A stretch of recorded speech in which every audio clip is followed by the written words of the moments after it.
Thank you again for this wonderful symposium. I'm thrilled to have this honor of the Eudora Welty Prize and to be here this weekend. It really has been fabulous. Thank you so much. In New Orleans, a bit of housekeeping. In New Orleans, if you went to the store, we have this tradition of lagniappe. You probably know about it. If your mother sent you to the grocery for red beans and rice, the grocer would probably give you an onion in addition. That was the lagniappe, so you could have a full meal there. And I had lagniappe for you, those of you who bought a book this weekend. I failed to give it to you, so I'll be sitting at the table out there at the break, and if you bought a book or are going to buy a book, please come by and get a copy of a print of the government estates building where the women's department was housed. I've seen it framed, and it looks quite nice. Can you hear me, and can you understand me? Yeah. Good, because I've had a problem to understand people, so. What I attempted in my book, as I said the other night, was to tell the untold story of a spiritual group of women who came together to declare women's capabilities. I want them to have their say in history, and I try to tell their tale in a way that general readers and scholars will find it engaging. On an early December morning, reformer and suffragist Ward Howe boarded a train in Boston on her way to New Orleans. She stopped in New York to pick up her daughter Maud, and on they traveled southward. Neither of them had ever been to the South. She didn't know it physically, and she really didn't know it socially. And that came out during the time she was in New Orleans, through Ward Howe and her daughter. She was going to be the president of the women's department. As the L&N train crossed the 3-mile bridge at Bay St. Louis, Howe looked out and noticed the tropical foliage and admired it. She recorded it in her journal. The lush trees full of oranges, the dark green magnolia trees of great size, and palmettos with prickly spikes. She had no idea that prickly women were already waiting for her in New Orleans because the men had named Ward Howe to head the department and had passed over local leaders. And they were especially insulted, too, that she had appointed an all-Northern staff to assist her. The local women's complaint was really with the men who had passed them over, but Ward Howe was that symbol. And she was a rather haughty woman, so over the course of the exposition, there was controversy in the women's department. And I'm glad, because if they hadn't been, there wouldn't have been nearly as much research to dig into. And it wouldn't have been as delicious as it turned out to be. Yet the department was a successful venture for women, and it had the power to change the trajectory of women's lives if they were ready to hear and act on the new ideas that were presented there. Let me back up for a moment to World's Fairs in general, in case you don't know that, what they're about, what they were about, or have a vague notion. In the 19th century, exhibitions like the World's Industrial and Cotton Centennial Exposition billed themselves as utopian spectacles of current glories and future prospects. In actuality, they revealed more about the ideology and identity of the people who created them than about external reality. Male organizers framed the events, in part to help assuage fears in a troubled world of booms, busts, and unsettled changes. They painted rosy forecasts wherein political consensus, emerging science, and daring industry would solve the era's problems. They imposed a kind of order on chaos, by arranging row upon row of precisely categorized objects. White men decided the overall goals and messages. At best, they considered women and people of color as beneficiaries of these enterprises when considered at all. In New Orleans in 1884, a party of determined businessmen and politicians fashioned a Cotton Centennial Exposition in their own image. The event was to be a harbinger of a new South. After the Civil War and Congressional Reconstruction, this new version of the South sought reunion and earnestly solicited Northern-led industrialization to develop its natural resources. The label New South was the brainchild of a small group of publishers and merchants who combined wishful thinking with calculating opportunism. Enthusiasts of the emerging ideology touted reconciliation and racial harmony as if these had already been accomplished, but such notions were more conceptual than tangible in a culture still largely devoted to the Old South. Henry W. Grady, owner of the Atlanta Constitution, was the New South movement's chief zealot. Edward Austin Burke, owner of the New Orleans Times-Democrat and now Director General of the World's Fair, was the local myth-maker-in-chief. If the exposition's propaganda succeeded, it could lure men, money, and machines to the entire southern region. In a city badly in need of financial rejuvenation and a revived status, the event might also resuscitate the flagging economy and rescue the floundering port of New Orleans. On the face of it, the Cotton Centennial was mounted to commemorate 100 years of exporting Southern cotton.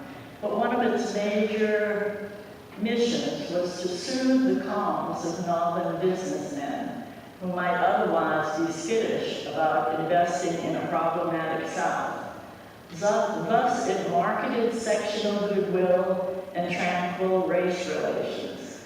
As a further balm, the Fair's Board of Management decided to include a women's department and a colored department, the first ever colored department, and it plucked two celebrated national figures to preside over them, activist Judy Ward Howe and former United States Senator Blanche Kelso Bruce, respectively. Blanche Bruce was the first black man who had served a full senatorial term in the Senate, and that wasn't repeated until Ed Brooke in 1967, so it was pretty astounding. Once the two departments were designated, however, women and people of color assumed agency over their exhibits and activities. They shaped their own meanings, and occasionally they deviated from the official script.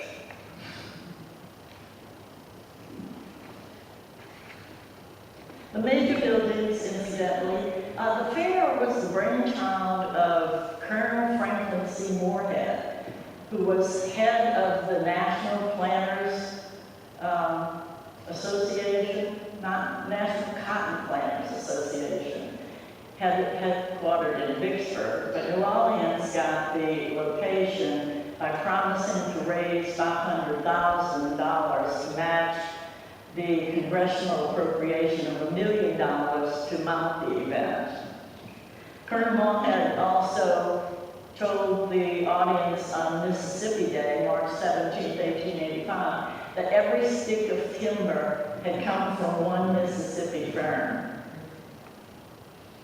Howe was an accomplished woman who presided over many clubs and associations, but her celebrity rested mainly on having written the verses to the iconic anthem and marching song of Union troops, the battle hymn of the Republic. Mine eyes have seen the glory of the coming of the Lord. He is trampling out the vintage where the grapes of wrath are stored. He has loosed the fateful lightning of his terrible swift sword. His truth is marching on. Glory, glory, hallelujah. I think in the South we play this at funerals a lot. But anyway, She was used to deference, and she was 65 at the time, and she had presided over many things, so she expected to be received well. She had the know-how and the connections to pull famous women southward, and her goals, for the most part, matched those of the men who created the world's exposition, progress, advancement. Surprisingly for the South, their promoters were encouraging women to be public and to be progressive at a time when traditionalists were still trying to keep them at home. Yet it was a needy time for women. After war and Reconstruction, many women had to help support families. If men came back from the Civil War at all, many of them were disabled in mind and or body, and the women had to find ways to help support the family. And few avenues seemed clearly open to them at the time. So the women's department was to expand the range of options by showing what other women were doing across the country. And therefore, local activists, and especially journalists, had high hopes for the department. What Howe wanted people to bring was, as exhibits, was the best evidence of their science, art, and industry, to disprove the notion that women were incapable of contributing to the marketplace. In addition, she asked women to send books that they had written and magazines that they edited, and newspapers, for a special literary section.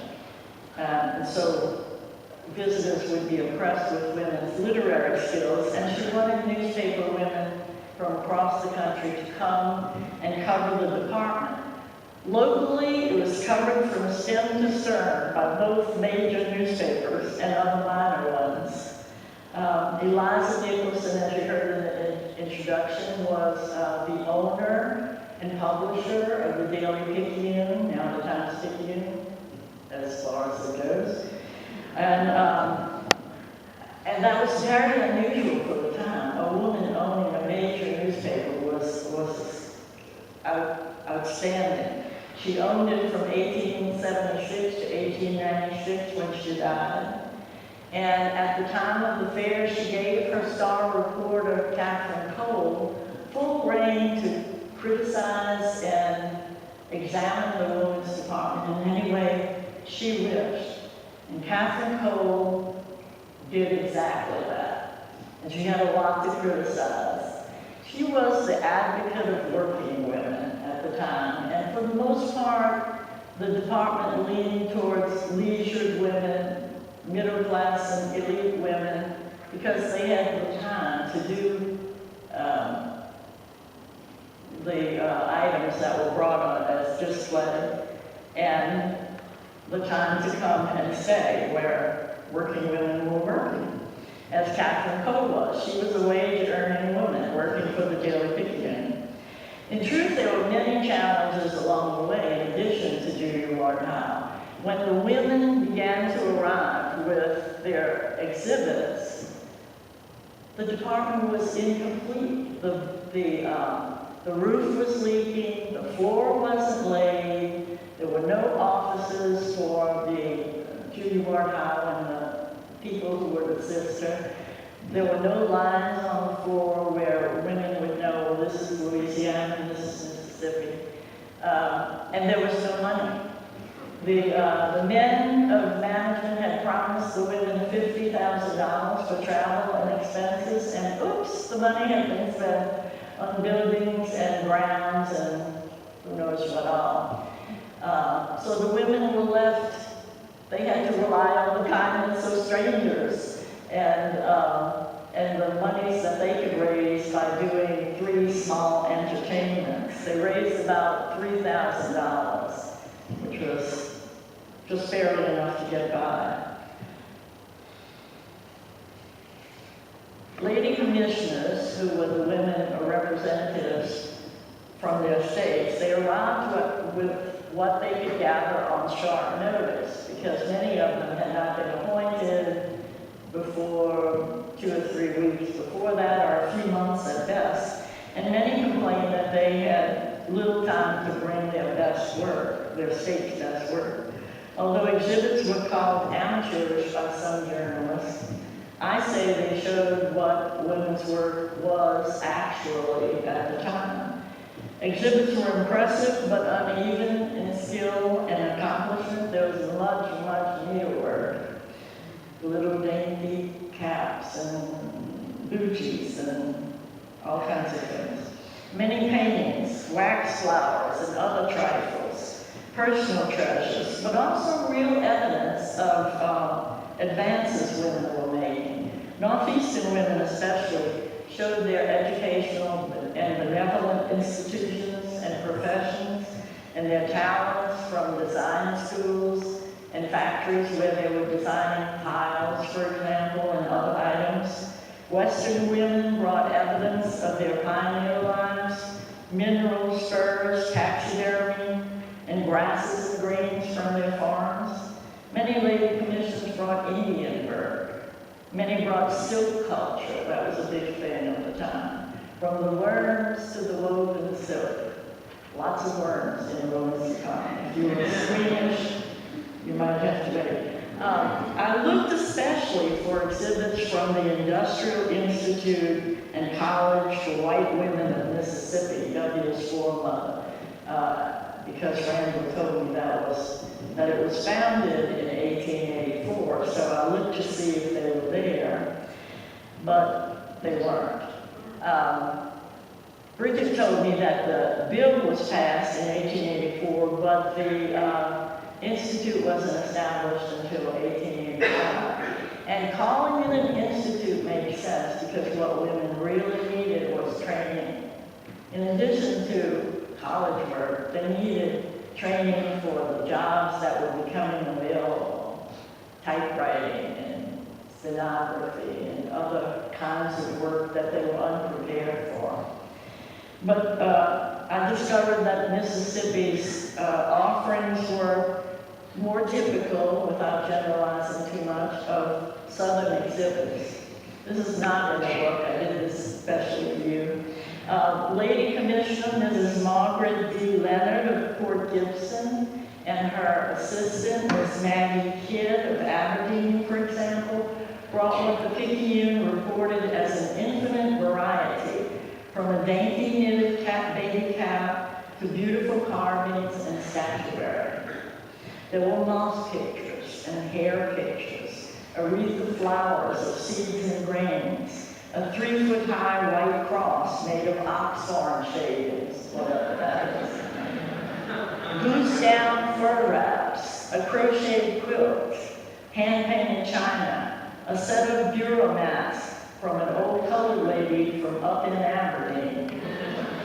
And what seemed fascinating to all, a hair wreath from T.A. Coulson of Moss Point that included hairs from the heads of Washington, Jefferson, Jackson, Calhoun, and the Mississippi Governor Robert Lyle.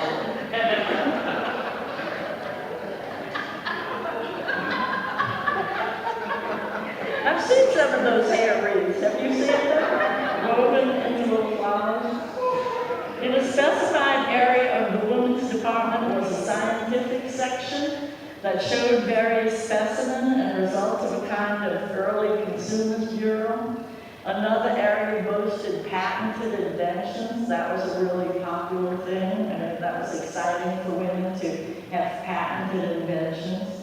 Neither Mississippi nor Louisiana contributed to either of those areas. But some inventions were a collapsible summer house that won a prize, a portable kiln, a cistern spout to trap insects, a flexible halter for hitching horses, an improved railroad car seat, a fire escape ladder, an invalid bed, the hook and eye. I think that's really exciting. An important little item.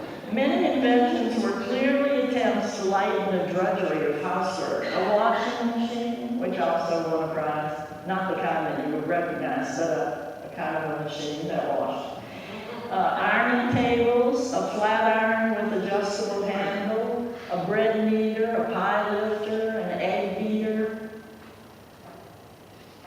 Women seem particularly enamored of space-saving or multi-use items, so a combined commode and dressing table, a combined kitchen table and ironing board, a portable nursery chair, a combined dressing table, a dressing case, and bathtub.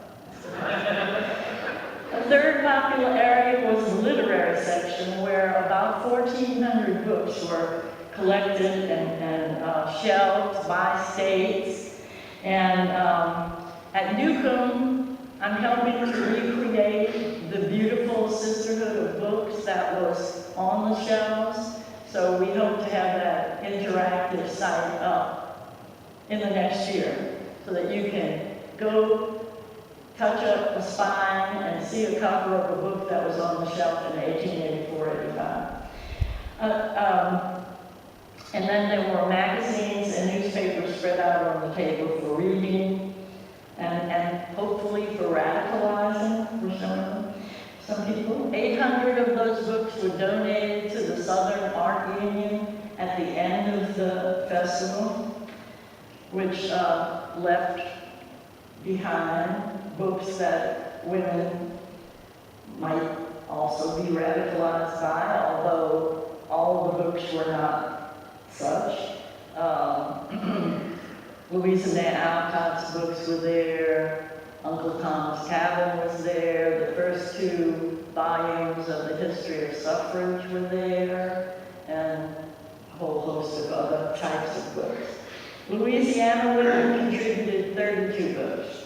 Mississippi brought 6, including Sherwood Bonner's Swanee River Tales and Sally D. Morgan's Tahoe, or Life in California. Most recognizable titles were from the Northeast, Massachusetts, Rhode Island, New York, where publishers were. Women had struggled to get the department ready. Finally, it was time for the formal opening.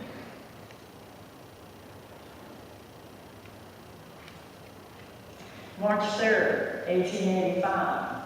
What have women ever invented? Tiny Julia Ward Howe asked in her broad Boston accent. Then she answered the impertinent question by gesturing to scores of objects that proved women could indeed contribute to industry.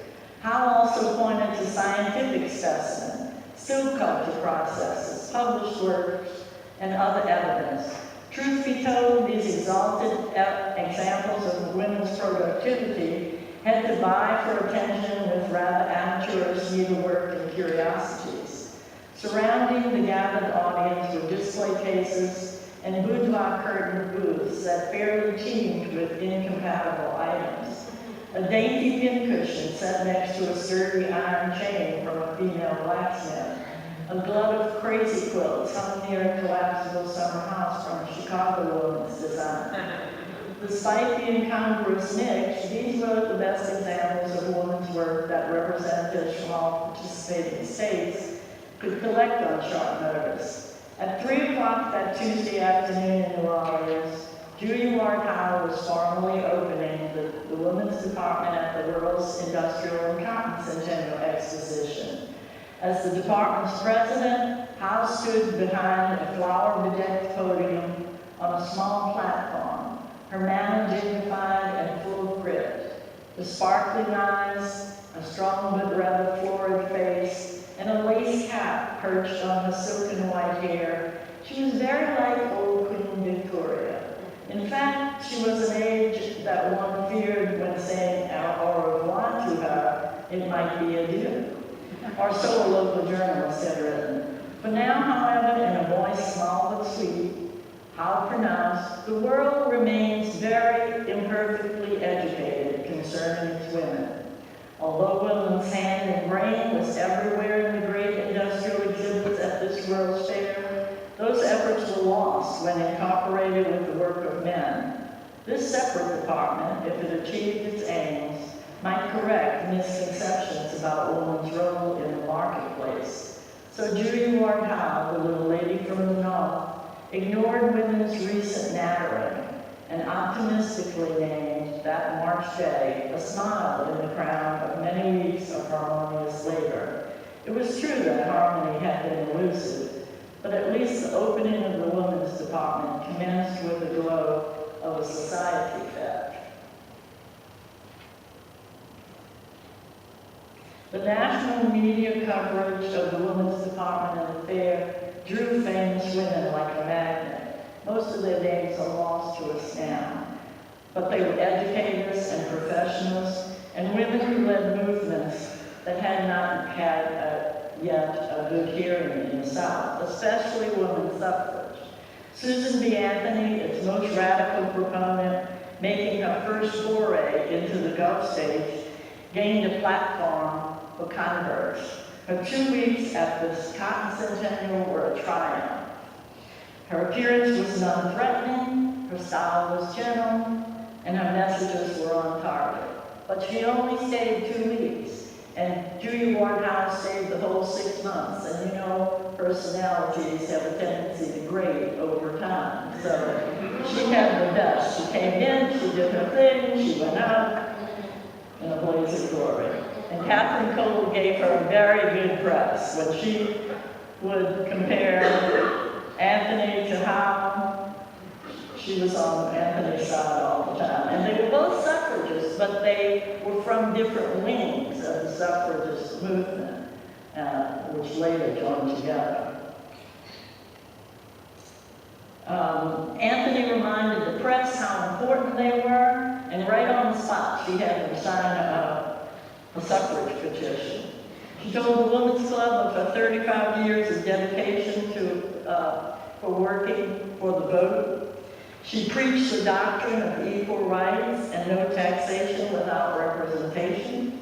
She was confrontational, too. She asked the standing room only crowd of men and women, why should a woman be afraid of the vote when tramps have it?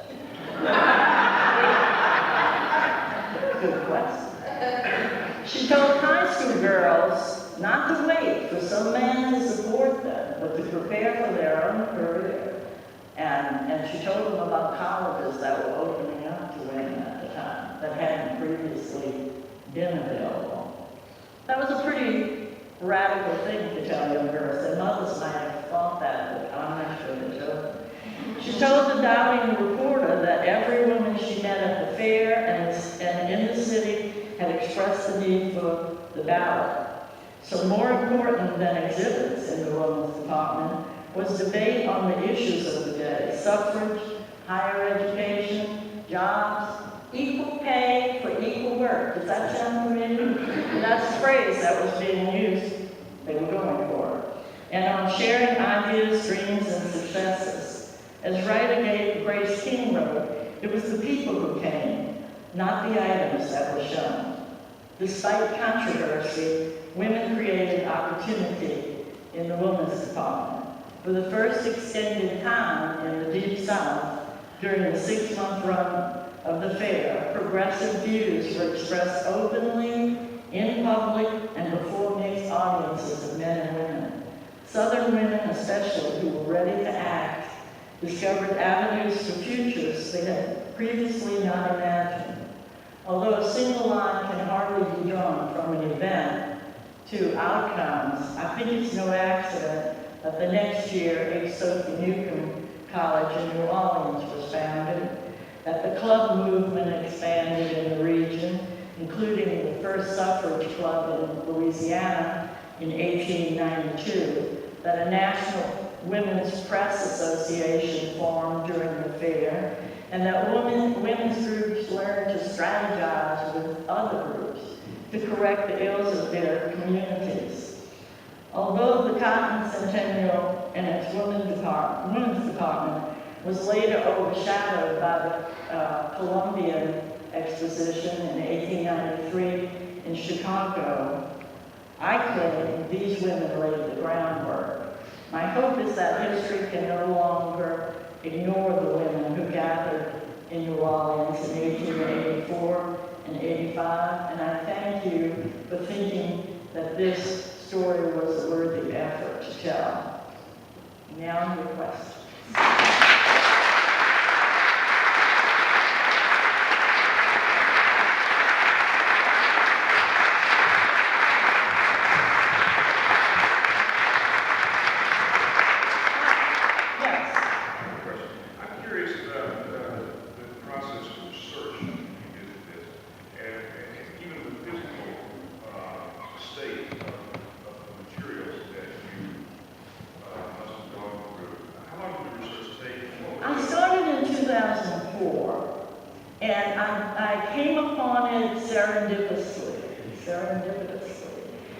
I was in Tulane's Louisiana collection looking for a gender issue for a history seminar I was taking that required only primary sources. And I was looking in E.A. Burke's papers, that rascal politician who owned the Times Democrat and was head of the director. He was director general of the fair. I was looking in his papers, and archivist lesson came by and said, "What are you doing?" And I told him, I said, "But I'm looking for a gender issue." And he said, "Well, Burke was the Director General of the Cotton Centennial, and Judy Ward Howe was the president of the department. And we have her report and catalog." And he went off and got it and put it in my hand. I told him later he changed my life. He didn't want to be responsible for that. But all of the books were listed there, all of the exhibits are listed there, and also a little blurb from the lady commissioners and from Judy Ward Howe. And she complains about the way she was treated by the ladies of the press in New Orleans. And I thought, there is drama here. This is an interesting subject. The archives in New Orleans are really good. So I started with that. I went to the newspapers and read all of the newspapers for that period, and the Daily Picayune, the Times Democrat, the Afternoon States, and a weekly satirical paper that just ripped not Judy Ward Howe so much, but E.A. Burke and every ill that was going on with the exposition, the mascot. I read all those, and then there are letters at the Historic New Orleans collection from various women, some at Tulane. I met Judy Ward Howe's great-great-great-great-granddaughter. She sent me transcripts of 40 years of journals. And then I did research in Boston, on the Howes, Boston, Providence, Rhode Island, Portland, Maine. Is there an archive specific to the exposition? It's kind of scattered around, you know, and there was hardly anything written on the exposition, a thesis at Tulane in the 60s, and then mentions along the way, and mentions in women's histories, but not fully acknowledging what happened there. So I thought it was time for that. I wrote also an essay on the color department.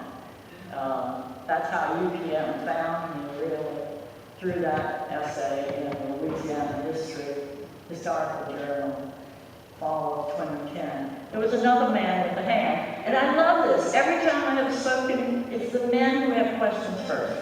I love it. Okay.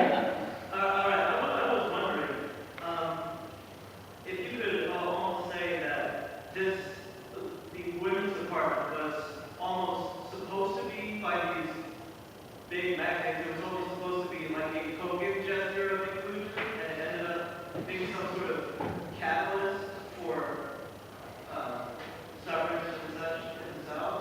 No, I really don't think it was a token. I think it was a purposeful inclusion. If it had been a token, they probably would have just let the women name a local person. They wanted it to make a difference. They wanted to show that they were ready, the city was ready, and the South was ready to reunite with the country.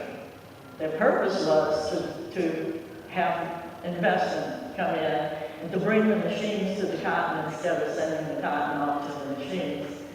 Mississippi was already doing some of that. There were a number of cotton mills there. But no, I don't think it was a token at all. And it turned out to be, contributing.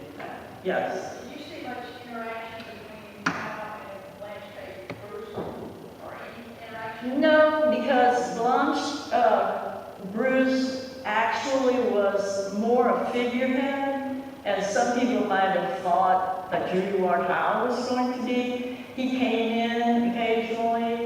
he was in Washington. At that time, he was registrar of the Treasury. He signed the bills. Also a first. He left the colored department up to the locals pretty much. And they were good leaders, so, you know, that was handled fine. Yeah. Howe went over at the invitation of the colored department and spoke to them one afternoon and brought with her, invited Caroline Merrick, the lone suffragists in Louisiana, over with her, and they both spoke rather condescendingly to the colored department, but, you know, it was a nice gesture. The invitation was a good gesture, and the women too. One Yes. more from Bridget. Did you have a question? Bridget. One more. Yeah. Was there anything in the women's department that had to do specifically with women's health, medicine, health issues having to do with childbirth or child rearing, anything like that? I think they hoped for more than they got of that. There might have been some garments, some undergarments or something. Maybe there was something in the scientific area. It didn't stick out in my research. But it's a good question. I'll look into it. Now you can look something else up. Hmm? Now you can do some more Yeah, research. got it. Thank you, Miki. Thank you.